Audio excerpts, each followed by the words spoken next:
नमस्कार जय जगन्नाथ। भात प्रथम अंक पंचम दृश्य। जमीदार कक्ष। जमीदार भितरू डाकी डाकी आसिले। जमीदार बिजी विजया आसी पहुँची। आज्ञा। जमीदार किलो तमे सबू गल नहीं कि? विजया भाई तो। जमीदार जई कौन कुआड़े बुली जाइछि?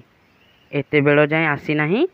विजया नाई से टिकिए अटकी गोटाए कथा रहीगला। जमीदार कौन गोटाए? विजया मनर कथा गोपन रखिबाकू हसी देई नाई बापा गोटाए कोउठिकी जिबाकू हब ठीक करा जाई नाही। जमीदार एसबू तमर पिलालिया व्यवस्था। एई तो आसी 9टा बाजिला। पंक्चुआलिटी गोटाए कथा तमे माने आउ शिखिल नाई कि जीवन रे भी हुए तो शिखि पारिबो नाही। विजया काहे कि? जमीदार सिनेमा हेउ बा थिएटर हो एठी स्टार्ट हुए ठीक 9टा बेले जीवाकू कहूथिलु। जदि जीवार हुए बिफोर टाइम पहुँचवा उचित। विजया मु कौन करिबी भाई आसिले सिना। जमीदार तम जीवा कथा से जाने तो? विजया हाँ मु तांकू कहिछि।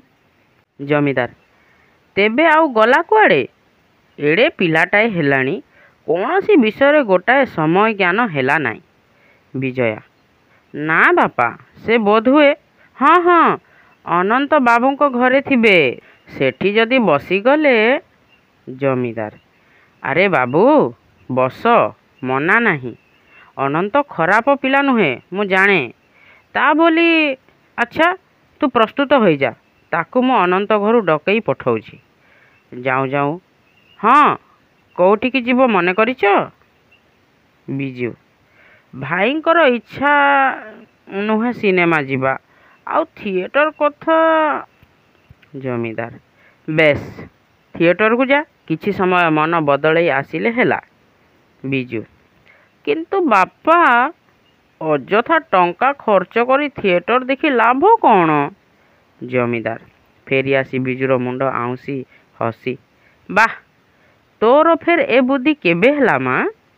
बिजू नाई बापा मु कौन कहूथिली कि थिएटरटा खराब जिनिस नुहे जदि सेथिरे आम देशर आइडिया आउ भाषा भाव आम डोमेस्टिक लाइफ रो गोटाए सुंदर छवि न थाई विदेशी भावभंगी ए सबू को एनकरेज करिबाटा। जमीदार हसी मोटे ठीक नुहे किंतु तोर एसबू ज्ञान। बिजू एई तो ठीक संज बेले भाई को सांगरे सेई कथा।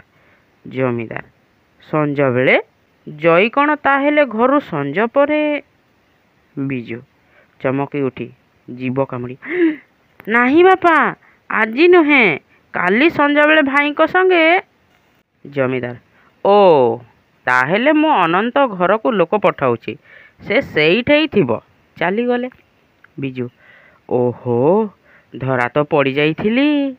मुंडरे हाथ देई चौकी रे बसी हसिला। जई प्रवेश करी बिजी बिजी हठात चौकी रू उठी जईर मुहरे हाथ देई चुप हेबाकू निर्देश करी हसी अन्य घर को नहीं गला। जई किछि बुझी न पारी जाऊँ जाऊँ पचारिला माने? बिजी बापांको जीवाकू उंडी आस कहूची हसी हसी भाई को टाणी नेला। षष्ठ दृश्य सूर्यास्त। गाँ मुंडर धान खला। रमा कुलारे धान उड़ाउथिला आनंदरे गीत गाई। पाखरे गोटिए बोझरे रखा हेइछि बोझे धान। गीत पदे पदे धरिछि धान भी उड़ाउछि।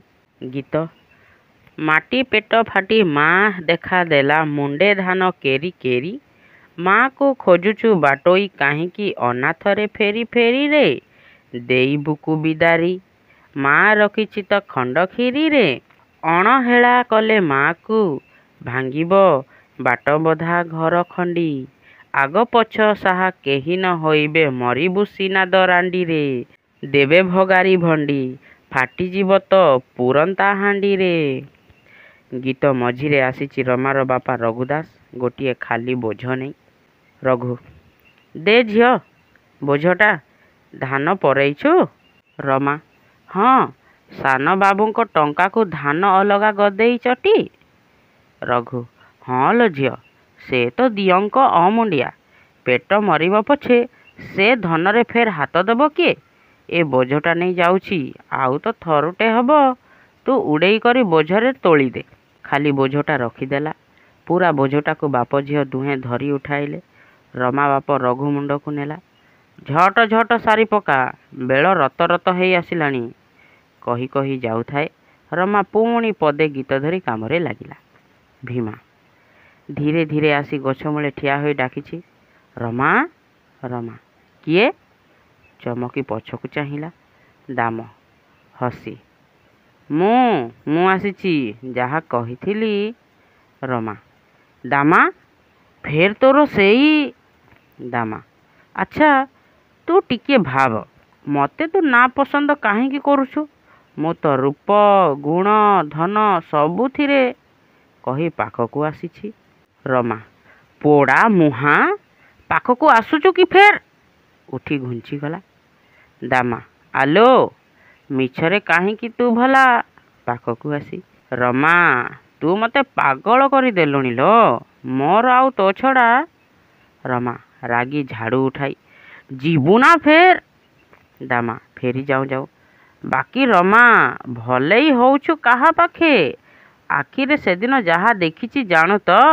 ହଉ ହଉ, ଚାଲି ଯାଉ ଯାଉ ବହପ ପାଇ ଯାଉଛୁ ନାଇଁ?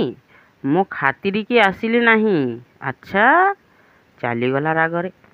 ଠିକ୍ ସେତିକି ବେଳକୁ ପଞ୍ଝାଏ ପୁଅ ଝିଅ ଗୋଟାଏ ଛୁଆ ଖଡ଼ ଖଡ଼ି କାନ୍ଧେଇ ଖେଳ ଢୋଲଟିଏ ବଜେଇ ବଜେଇ ଆସୁଛନ୍ତି। ରମା ଚାହିଁଲା ତାଙ୍କୁ ସବୁ। ଗୀତ, ହାତ ସବୁ ତାର ବନ୍ଦ। କନକ, ରଖରେ ବେହେରା ପୁଅ, ଝିଅଟା ମୋର ଘରୁ ଯିବ ଶାଶୁଘର। ନାନୀ ଘର ଭାତ ଖାଇବ ନାହିଁ? ନାନୀକି ଓଳଗି ହବ ନାହିଁ? ଏ କେମିତି କଥା ମ? ରଖ ରଖ। ରମା ହସି, କିଲୋ କନକ, ଇଏ ଫେର କୋଉ ଝିଅ ଲୋ ତୋର? କନକ, ସାନ ମଝିଆ ଲୋ ନାନୀ। ସରଦି ସରଦି ଆଜି ତା ବର ଆସିଛି ତାକୁ ନବାକୁ ଯେ। ଫେର ତ ସାଇ ପଡ଼ିଶା ଅଛନ୍ତି, ସବୁଆଡ଼େ ଟିକେ ବୁଲେଇ ଦେଖେଇ ଦେଇଥାଏ। ପୁଣି ଯାଇ କେବକୁ ଆସିବ ସିନା। ତେଣେ କୁଣିଆ ଚର୍ଚ୍ଚା ହେବେ ଯେ ତୋର କ'ଣ ଅଛି ମୋର? ରନ୍ଧାବଢ଼ା କିଛି ବୋଇଲେ କିଛି ହବାକୁ ନାହିଁ। ଦେ, ତୁ ଆଇଲୁ, ଝିଅକୁ ଟିକିଏ ଶଙ୍ଖୋଳି ଯା। ଆଉ କ'ଣ ଦବାର? ମୁହଁ ଚୁହାଁ ଦେ। ଆ। ରମା ହସି ହସି, ଓହୋ, କି ଘର କରଣାଟେ କରିଛୁ ଲୋ? କନକ, ମଲା ଛୁଆ ପିଲା ଗୁଡ଼ାକ, ମୁଁ କ'ଣ ତମରିମାନଙ୍କ ପରି ଅଘରୀ ହେଇଛି କିଲୋ? କ'ଣ କରିବି ଲୋ ନାନୀ? ଏଇ ତେକେ କ'ଣ ବୋଝ ସଇଲା? କାଲିକି କାଲି ନଣ୍ଡାଟିର ବାହାଘର। ଆ, ତୁ ଆଇଲୁ, ଝିଅକୁ ଦେଖେ। ରମା ଆସି ଖଡ଼ଖଡ଼ିରୁ ଝିଅକୁ କାଢ଼ିଲା। ମଲା, ହଇତ କେତେ ଗହଣା ଗଣ୍ଠି ଝିଅକୁ ଦେଇଛୁ ଲୋ ଏ କାଳ ମହରଗରେ। କନକ, ଆଲୋ ଝିଅ, ଘିଅ ରହିଲେ ଗନ୍ଧାଏ। କାଳ ମହରଗ ବୋଲି ବୋଝ କ'ଣ ରହିବ? ଅଳ୍ପ ବହୁତେ ହାତ, କାନ, ମୁଣ୍ଡ ସବୁତିକି ସବୁ ସଜକ ଦେଇଛି। ତୁ କ'ଣ ଦବୁ ଦେଲୁ? ମୁଢ଼ି ଉଖୁଡ଼ା ହାଣ୍ଡିଟେ ନ ଦେଲେ ତ ହବ ନାହିଁ। ଛିଟ କି ପାଟ ଖଣ୍ଡିଏ ତ ହବ। କୋଉ କଥା ନ ହେଲେ ଚଳୁଛି? ରମା, ହଉ ହଉ, ଧାନ ଆଣି। ଆମର ତ ଗରିବ ଘର ଲୋ କନକ। ଏଇ ଧାନ ତକ ନେ, ଝିଅ ସାଙ୍ଗେ ଶଙ୍ଖଳାରେ ଦବୁ। କନକ, ହଉ। ଧାନ ତକ କାନିରେ ବାନ୍ଧିଲା। ଉଠାରେ ବେହେରା ପୁଅ, ଖଡ଼ଖଡ଼ି ଉଠା। ଯାଉଛି ଲୋ ନାନୀ, ତୋର କ'ଣ ଅଛି? ଘଡ଼ିଏ ପହଡ଼େ ବସି ତୋ ପାଖେ ସୁଖ ଦୁଃଖ ହବାକୁ। ଝିଅ ବୋଝ ପରା, ଜାଣୁନୁ? ରମା ହସି, ହଁ ହଁ, ଗୋଟେ ଘର କରଣା ମାଇପିଟେ ତୁ, ମୁଁ ଜାଣୁ ନାହିଁ ଆଉ କ'ଣ? କନକ, ସେଇଆ ପରା, ବର ପିଲାଟି ଆସି ଗାଁ ମୁଣ୍ଡେ ହବଣି।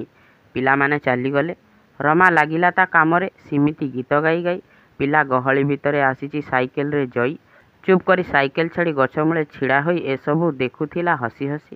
ରମା ଯେତେବେଳେ କାମରେ ଲାଗିଲା, ଜଇ ପଛରୁ ଡାକିଲା, ଜଇ, ରମା, ଡାକି ଗଛ ମୂଳେ ମୁହଁ ଲୁଚାଇ ଦେଲା। ରମା ଚମକି, ପୋଡ଼ା ମୁହାଁ, ଫେର ଆସିଛୁ? ଝାଡ଼ୁ ଉଠାଇ ମାଇଲା ଶବ୍ଦ ଆଡ଼କୁ ଲକ୍ଷ୍ୟ କରି। ସେଇଟା ବାଜିଲା ଜଇ ମୁଣ୍ଡରେ। ସାଇକେଲଟା ପଡ଼ିଗଲା ହାତରୁ ଛାଡ଼ି। ଜଇ, ଓଃ, ମୁଣ୍ଡରେ ହାତ ଦେଲା। ରମା, କିଏ? ଦୌଡ଼ି ଆସି ଦେଖେ ଜଇ। ଚମକି ଉଠିଲା।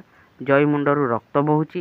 ରମା କାନିଟା ବଢ଼ାଉଥିଲା ପୋଛିବାକୁ, ସାହସ ହେଲା ନାହିଁ ବୋଧହୁଏ। କ'ଣ କରିବ ଠିକ୍ କରି ପାରିଲା ନାହିଁ। ଜୟୀ ରକ୍ତ ପୋଛି ହସି ଚାହିଁଲା ରମାକୁ। ଥାଉ, ସେ କିଛି ହେଇନି। ରମାର ହାତକୁ ଧରିଲା।